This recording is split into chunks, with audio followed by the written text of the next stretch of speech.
1782 খ্ৰীষ্টাব্দত আহোম স্বৰ্গদেউ গৌৰীনাথ সিংহৰ ৰাজত্বকালত দেশত হোৱা অৰাজক পৰিস্থিতি, আভ্যন্তৰীণ কলহ, মোৱামৰীয়া বিদ্ৰোহ, মহন্তসকলৰ অত্যাচাৰৰ বাবে শ্ৰী শ্ৰী দিহিংক্ষত্ৰৰ অধিকাৰ শ্ৰী শ্ৰী ব্ৰজৰঞ্জন দেৱ ভট্টাচাৰ্যসহ সপৰিয়ালে নাৱেৰে কপিলী নৈৰে ভটিয়াই আহোঁতে পিছে পিছে খেদি অহা মৰাণ সৈন্য খেদি খেদি নৈৰ মাজত নাওফালি অন্তৰ্ধান হয়।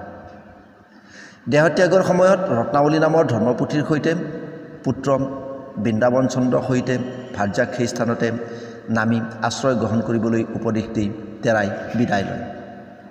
নৈৰ পাৰত দীপলিপ বোৱাৰী আৰু গোসাঁইহেন শিশু এটি দেখি ৰাইজে আদৰ সাদৰ কৰি তেওঁলোকক আগবঢ়াই লৈ যায়।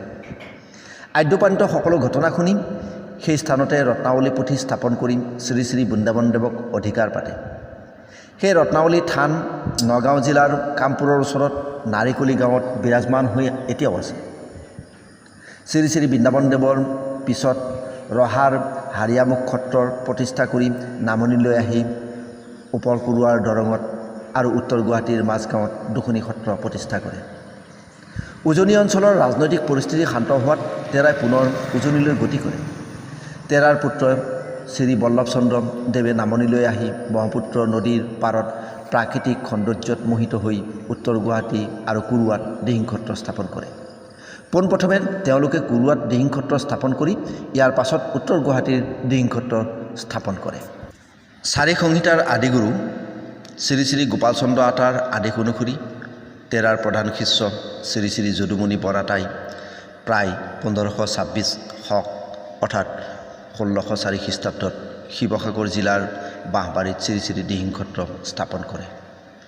ৰাজনৈতিক নানান উত্থান পতন আৰু মোৱামৰীয়া বিদ্ৰোহ, কছাৰী ৰজাৰ অত্যাচাৰ আদিৰ কাৰণত পৰৱৰ্তী অধিকাৰসকলে দিহিঙে দিপেঙে আত্মগোপন কৰি অসমৰ বিভিন্ন স্থানত সত্ৰ পাতিছিল।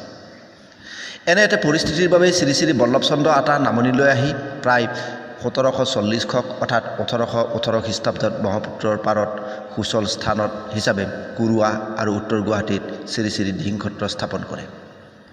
কালক্ৰমত বৰ্ধিত হৈ সত্ৰ দুখনি দুটা ভাগত বিভক্ত হয়। শ্ৰী শ্ৰী দিহিংক্ষত্ৰ অৰ্থাৎ সৰুজনাৰ নাম লয় আৰু প্ৰথম সত্ৰাধিকাৰ শ্ৰী শ্ৰী ঘনানন্দ চন্দ্ৰ বৰ আতাৰ দিনৰ পৰা শ্ৰী শ্ৰী দিহিংক্ষত্ৰ সৰুজনাৰ নামৰে প্ৰতিষ্ঠা হয়।